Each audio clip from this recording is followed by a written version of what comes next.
It was 1 a.m. The whole city was asleep. Inside an old house, only one sound echoed. The ticking of a clock.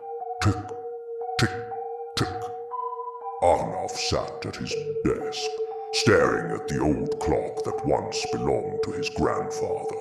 Ever since his grandfather died, the clock would sometimes stop on its own, then start again.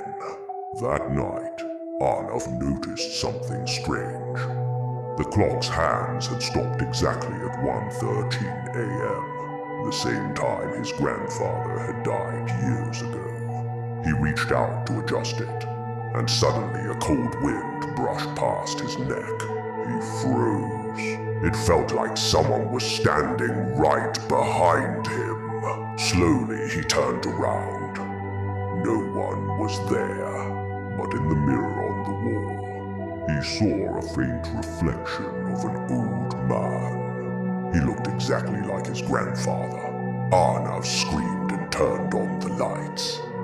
The reflection was gone. He tried to convince himself it was just his imagination. The next morning, his mother asked, "Did you touch your grandfather's clock last night?" He hesitated. She said quietly, "That clock stopped the night he died. Don't wind it again." That night, once again, at exactly 1:13 a.m., the ticking sound stopped. This time, Arnav set up his phone camera in front of the clock to record. Hours passed. Then, right at 1:13, the hands froze again. The next morning, he checked the video, and what he saw made his blood run cold. Just after the clock stopped, a dark shadow moved across the wall behind it, even though the room was completely empty.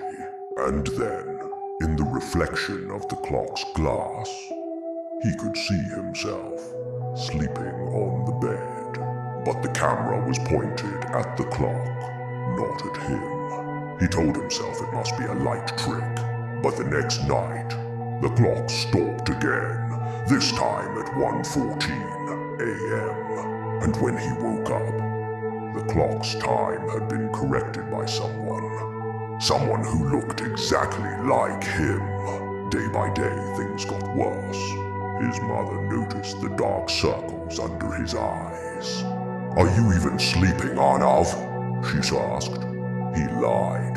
"I'm fine." But the truth was terrifying. Every night, in his sleep, he would get up, walk to the clock, stare at it for minutes, and smile.